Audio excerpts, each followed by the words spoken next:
In today's video, I'm going over the questions you need to ask about an HOA before you buy. And we're starting right now.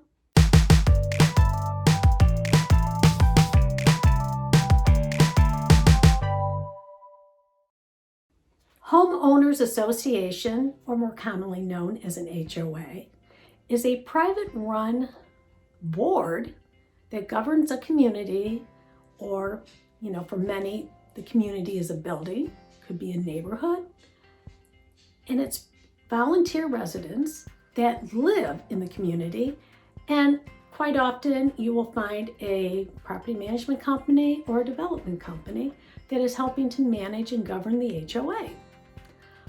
What are these fees? Well, they all vary. It depends on what you have.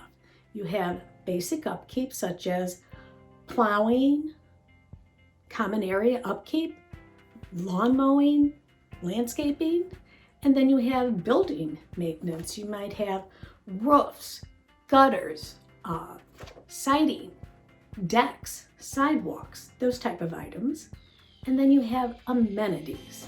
Amenities are the clubhouse, the workout gym, your pool, tennis courts, walking trails, a playground even. There can be different types of amenities.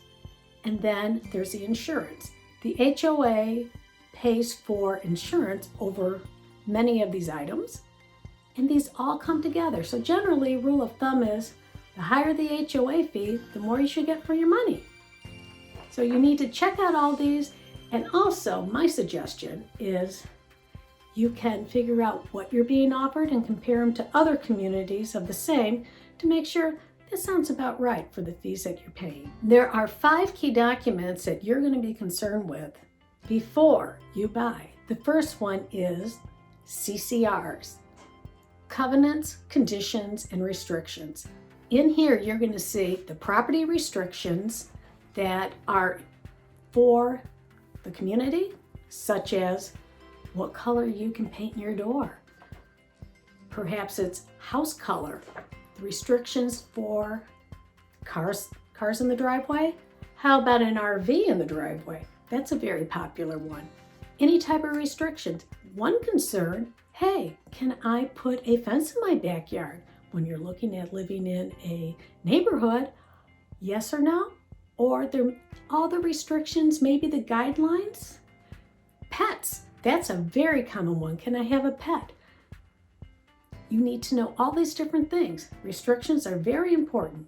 It will also cover the HOA's responsibilities and also the responsibilities of the owners. Another important one is rules and regulations and how they're going to enforce them and resolve them.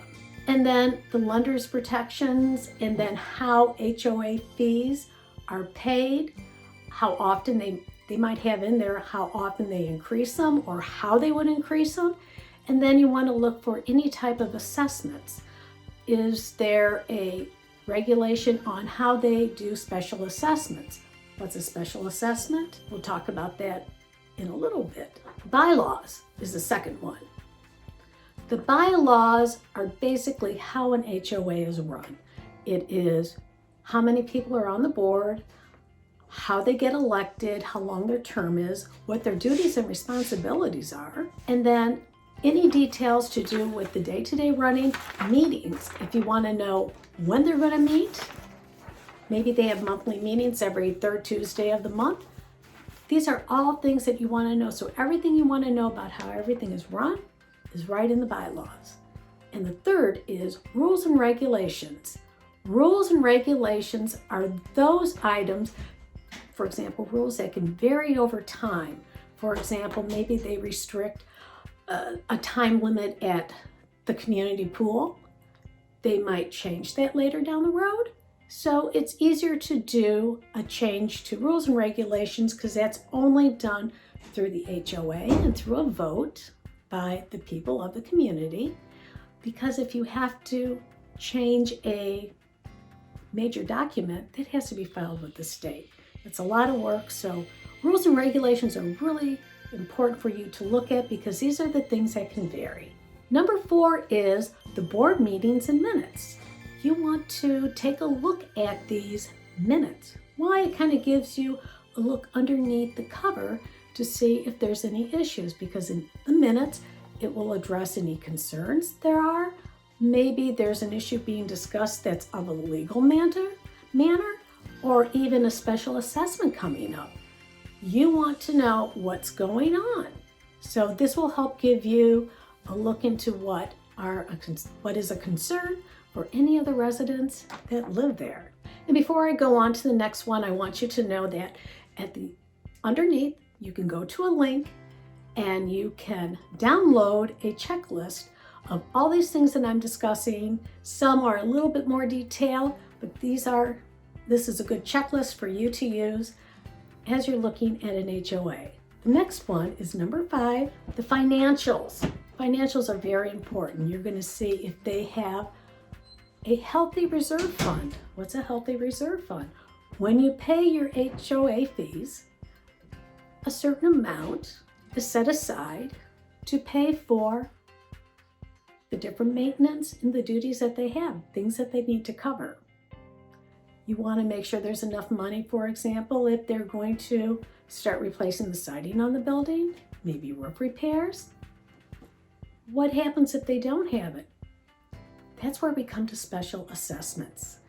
In other words, they can decide that we don't have the money to do this work, so we're going to charge the residents an additional amount of money over the current fees that they're paying every month to cover this. So you want to know where they stand financially. Also in the financials, you will see, hopefully, any type of legal fees that are being paid out, those type of things, because you want to know if there's any legal disputes going on, because this could cost money. Always ask for legal documents. Very smart to have. And finally, I would ask about rentals. Can you rent your place? Because here in Ann Arbor, in the outside area, rentals are very popular, very common. Can you rent out? And if so, what are the procedures and the steps that you would take? Also ask, is there a limit as to the number of units that are allowed to be rented out? And if there are, that would be good for you to know, especially if you plan to rent out. And then I would ask the question, how many are currently rented? Because the rule of thumb is the higher the rate of owner occupied, the value tends to stay higher. Many people don't want to live in a community that has mostly renters. It's very common.